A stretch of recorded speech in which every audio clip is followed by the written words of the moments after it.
नमस्कार मित्रों, उम्मीद है कि सभी लोग ठीक ठाक होंगे। ईश्वर से कामना करता हूँ सभी लोग ठीक ठाक रहें, स्वस्थ रहें। Subscribe my YouTube channel and press bell icon ताकि आप लोगों को आने वाली हर वीडियो सबसे पहले मिले। मित्रों, राग जब हम गाते बजाते हैं तो कई बार ऐसा होता है कि हम लोग कह देते हैं कि अमुक राग अमुक गीत में है। उन्होंने कहा तोरा मन दर्पण कहलाए, वो राग दरबारी में है। सुख के सब साथी दुख में न कोय, राग दरबारी में है। वो दुनिया के रखवाले, राग दरबारी में है। तो मित्रों, ये कहना ठीक है, मैं ये मानता हूँ, कहने वाले लोग मानते होंगे, मैं ये मानता हूँ कि राग को हमेशा बंदिश से पहचाना जाता है। ये बात आप आगे चल कर के देखेंगे। बंदिशें जो उस्ताद लोग बनाते हैं खानदानी बंदिशें होती हैं। कैसे, क्यों कि राग का एक स्वरूप भी होता है, वादी स्वर भी होता है, संवादी स्वर भी होता है। तो बंदिश में वादी संवादी सब आएगा। अब हमने अगर कह दिया तोरा मन दर्पण कहलाए तो हमने इतना ही अंदाज तो ले लिया केवल कि इसमें गा धा नी कोमल लगेगा बस। लेकिन हमने राग के स्वर का, अब अगर राग विस्तार करने कह दिया जाए तो आप क्या करेंगे? उसके लिए उसकी थ्योरी पढ़नी पड़ेगी आपको। उस थ्योरी में पता होगा कि इसका माँ स्वर वादी है, सा संवादी, तो माँ बार बार आएगा। भोपाली गाएंगे तो भोपाली में गा वादी है, उसका धा संवादी है। तो उसमें बंदिशें जब अभी आप आगे चल के देखेंगे तो बंदिशों में उन चीज़ों का ध्यान रखा जाता है। तो मैं ये मानता हूँ कि राग को केवल बंदिश से ही उसका राग विस्तार किया जाता है। हाँ, ये नहीं है कि अब हम ये भी नहीं कह सकते कि राग दरबारी में गीत नहीं है ये गीत। हाँ, ये कह सकते हैं दरबारी पर आधारित है। मैंने दरबारी राग का आधार लेकर के ये गीत बनाया गया, बेस रखा दरबारी राग का, बेस्ड ऑन दरबारी राग। तो मित्रों, हाँ, शास्त्रीय संगीत में इतनी सहूलियत तो है ही। अगर दरबारी राग कहने से ही हमको इतना पता लग जाएगा कि हमको बस गा धा नी कोमल लगा करके और हमको गीत अपना ढूंढ लेना है, तो इतनी सहूलियत तो रहती है, ये बात मैं मानता हूँ। लेकिन अब आप इस बात पर तर्क कर जाएं कि नहीं ये राग दरबारी, तो दरबारी फिर विस्तार भी तो राग का होता है, तो वो बंदिशों से ही होता है। हाँ, अपनी सहूलियत के लिए इतना कर सकते हैं। तो आए हम लोग, मैंने पिछले वीडियो में निशानों के बारे में बताया था, तो एक बार फिर देख लें निशानों के लिए। सा रे गा मा पा धा नी, और सा वही सा आ गया। तो ये ऊपर का सा पहुंच गया, ये नीचे, ये मध्य सप्तक का सा है। मध्य सप्तक के स्वर पर कोई निशान नहीं होता, शुद्ध स्वरों पर कोई निशान नहीं होता। इस सा पे कोई निशान नहीं होगा, इस सा पे कोई निशान नहीं होगा, इस गा पे कोई निशान नहीं होगा, माँ पर कोई निशान नहीं होगा, पा पर कोई निशान नहीं होगा, धा नी। हाँ, अब ये सा ऊपर का, ये अब यहाँ से तार सप्तक हमारा शुरू हो जाता, तो इस सा के ऊपर निशान होगा, सा लिखा होगा, सा लिख करके उसके ऊपर बिंदी दिखी होगी। तो जहाँ जहाँ वो सा लिखा हो तो आप समझ जाएंगे तार सप्तक का सा लगना है। अच्छा, तो तार सप्तक में हम लोग जा पाएंगे तो सा रे गा मा पा, अधिकतम यहाँ तक जा पाएंगे। अब जाने वाले कहीं तक चले जाएं। तो इन स्वरों, अगर ये स्वर लगेंगे तो इन स्वरों के ऊपर बिंदी रखी होगी, जैसे अंकी बिंदी रखते हैं, सा रे गा मा पा। तो इसका मतलब ये होता है कि ये तार सप्तक के स्वर लगेंगे। अब मित्रों, सा से अब ये मंद सप्तक इधर हो गया, मंद सप्तक, मध्य सप्तक और ये तार सप्तक। अब मंद सप्तक में कोई स्वर लगता है, मंद सप्तक में भी पा तक ही जाएंगे, सा नी धा पा, यहाँ तक गए। अगर ये स्वर लगेंगे सा से नीचे के, तो इन स्वरों के नीचे बिंदी होगी। जैसे इन स्वरों के, ये सा बनाया हमने तो सा के ऊपर बिंदी हो गई, लेकिन ये धा बनाया तो धा के नीचे बिंदी हो गई, धा के नीचे बिंदी होगी। ध्यान से मैंने डिस्प्ले में दे भी दिया पिछली वीडियो में, आप वहाँ से नोट कर लें। तो ये जिस स्वर के नीचे, नी के नीचे बिंदी है तो ये नहीं लगेगी फिर, और जिस स्वर पर कोई बिंदी नहीं है तो वो ये स्वर लगेंगे हमारे, इतने बीच में रहेंगे।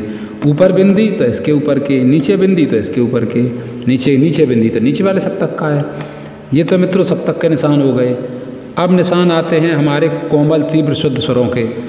तो मित्रों, शुद्ध स्वर पर कोई भी निशान नहीं होता है, और कोमल स्वर होते हैं हमारे चार, सा रे गा और धा नी।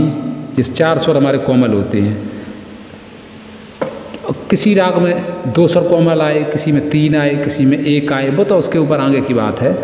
तो लेकिन जो स्वर कोमल होगा उस स्वर के नीचे गा लिख दिया, और गा के नीचे ऋण का निशान पड़ी लिखी लगा दी जाएगी। गा लिख दिया ऐसा, मैं लिख के दिखाऊं, चलो मैं दिखा दूंगा। तो गा लिख के और नीचे उसके लाइन होगी, तो उसमें गा कोमल लग गया। अब तो ये गा न लग करके फिर ये गा लगेगा। रे लिखने के बाद नीचे अगर लाइन है तो ये रे न लग करके शुद्ध कोमल रे लगेगा।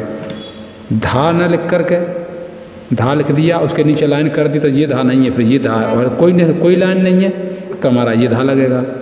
मैंने मध्य सप्तक का धा लिख दिया और लाइन कर दी, नीचे बिंदी कर दी, तो हमारा ये धा लगेगा, मध्य सप्तक का कोमल धा। तो मित्रों इसी तरीके से शुद्ध धा पर कोई निशान नहीं से नी लिखेंगे और नी के नीचे पड़ी लकीर कर देंगे तो कोमल नी हो गई। तो ये कुछ जानकारी थी। अगला अलंकार हम लोग देख लेते हैं, क्योंकि मित्रों अलंकारों की प्रैक्टिस करना बहुत ही ज़रूरी है। अलंकार हमारे जितने ही मजबूत हो जाएंगे उतने ही हमारा संगीत मजबूत हो जाएगा, क्यों इन अलंकारों की ज़रूरत हमको बार बार पड़ेगी। तो आज हम लोग 2 अलंकार फिर सीखते हैं। उम्मीद है आप लोग प्रैक्टिस कर रहे होंगे। पहला अलंकार है, बड़े ही आराम से करेंगे। सा रे ग म, ये 4 स्वर हमको लेने हैं। सा रे ग म। अब इधर से एक स्वर छोड़ देना है और इधर से एक स्वर बढ़ा देना है। 4-4 का समूह लेना है। तो यहाँ से फिर रे ग म पा आगे आ जाएगा। कैसे? सा रे ग म। अब हम सा छोड़ देंगे और 4 स्वर यहाँ से बजाएंगे। रे ग म प। अब एक स्वर छोड़ देंगे, फिर यहाँ से 4 स्वर बजाएंगे। ग म प ध।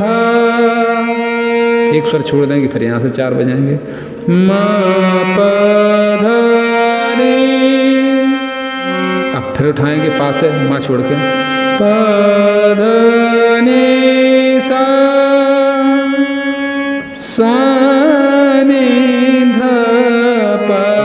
अब इस समय आप लोग बिलावल थाट में रियाज कर रहे हैं। बिलावल थाट में सभी स्वर शुद्ध लगते हैं, तो ये हमारे सभी स्वर शुद्ध लग रहे हैं। तो ये बिलावल थाट का रियाज भी हम लोग कर रहे हैं।